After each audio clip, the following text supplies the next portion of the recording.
ఈ వీడియోలో మనం ఈ రోజున డిసెంబర్ మాసంలో మేష రాశి వారికి ఎలా ఉందో తెలుసుకుందాం. మేష రాశి అశ్విని 1, 2, 3, 4 పాదాలు, అలాగే భరణి 1, 2, 3, 4 పాదాలు, కృతిగా 1వ పాదం మేష రాశిలో వస్తాయండి. అయితే ఈ రాశి ఉన్నటువంటి స్త్రీలకు పురుషులకు ఈ డిసెంబర్ మాసం మిశ్రమ ఫలాలు గోచరిస్తున్నాయి. అయినా కంగారు పడాల్సిన పని అయితే లేదు. మీ పని మీరు చేసుకుని వెళ్ళిపోండి. అంటే కొన్ని పరిస్థితులు అనుకూలంగా, కొన్ని పరిస్థితులు ప్రతికూలంగా ఉంటాయి. అయితే ధనం విషయంలో లోటు లేదు.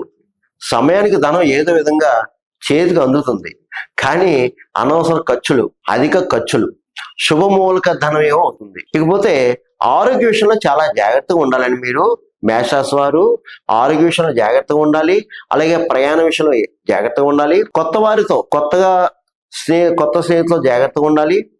అలాగే బంధువర్గం వారు మిత్రవర్గం వారికి పర్వాలేదు, కానీ రక్త సంబంధికులతో జాగ్రత్త. కాస్త మాట పట్టింపులు ఉంటాయి, మనస్పర్ధలు రావడానికి అవకాశం ఉంటుంది. అలాగే ముఖ్యంగా భార్యాభర్తల మధ్య ఈ మాసం మీకు చిన్న చిన్న గొడవలు వస్తాయి, డిస్టర్బెన్స్ అవుతారు. దయచేసి దాన్ని పెద్దగా చేసుకోవద్దు. సరిదిద్దుకోండి, సరిపెట్టుకోండి. కాస్త ఓర్పుతో సహనంతో ఉండండి దయచేసి. ఇకపోతే మీ సంతానం బాగుంటుంది. భూగృహ సంబంధ లావాదేవీలు ఏమైనా ఉంటే అవి కూడా వాయిదా వేయండి. ఈ మాసం మీకు ప్రభుత్వం సంబంధించిన వ్యవహారాలు కూడా స్పీడ్గా అవ్వవు, తొందరగా అవ్వవు. కాస్త 1కి 10 సార్లు తిరగాల్సి ఉంటుంది. తిరుగుతూ ఉండాలి, అప్పుడు మీరు సక్సెస్ అవుతారు.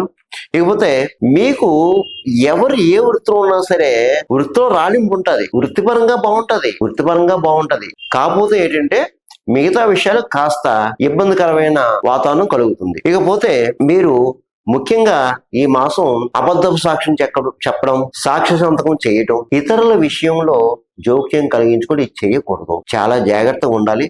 అలాగే పెద్దలందు వినయ విధేయులతో ఉండాలి. పెద్దలను గౌరవించండి. గురువుని బ్రాహ్మణుని దూషించొద్దు. జాగ్రత్తగా ఉండండి. మీరు ఈ మాసం తీర్థయాత్రలు చేస్తారు, ప్రయాణాలు చేస్తారు, దూర ప్రయాణం కూడా చేస్తారు. కానీ ప్రయాణంలో జాగ్రత్త. భగవన్ నామస్మరణం చేసి బయలుదేరండి. ఇక రియల్ ఎస్టేట్ రంగం వరకు బాగుంది. అలాగే స్పెక్యులేషన్ లాభిస్తుంది.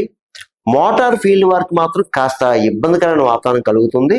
కాస్త కష్టపడాలి. రాజకీయ నాయకులకు మాత్రం చాలా ఇబ్బందికరమైన వాతావరణం కలుగుతుందండి. ఈ మాసం శత్రువులు ఉంటారు. ఆరోగ్యం జాగ్రత్త, ప్రయాణాల్లో జాగ్రత్త. సినిమా, టీవీ, కళారంగంలో ఎవరైతే ఉన్నారో మీకు మాత్రం మిశ్రమ ఫలాలు ఉన్నాయి.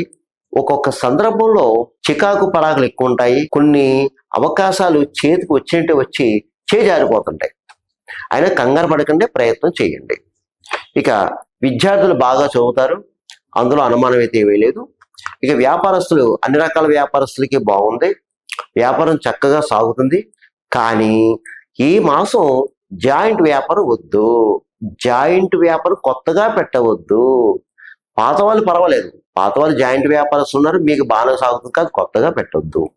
ఇక ఉద్యోగస్తుల విషయం వస్తే ప్రభుత్వ పరంగా, ప్రైవేట్ పరంగా ఉద్యోగస్తులకి బాగుందండి. కాకపోతే ఏంటంటే జాగ్రత్తగా ఉండాలి. పై అధికారులతో కొన్ని సందర్భంలో మాట పడవలసిన సందర్భాలు ఉన్నాయి కాబట్టి ఓర్పుతో ఉండండి. ఒక్క మాసం కాస్త ఓర్పుతో ఉండండి, చెప్పదగిన సూచన.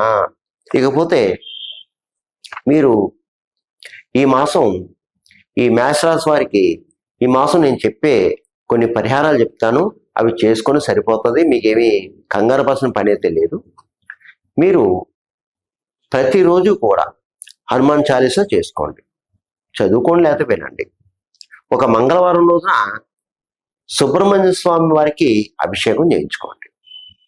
అలాగే మీకు దగ్గరలో లక్ష్మీనరసింహ స్వామి యొక్క దేవాలయం ఉంటే వెళ్ళి దర్శించుకోండి.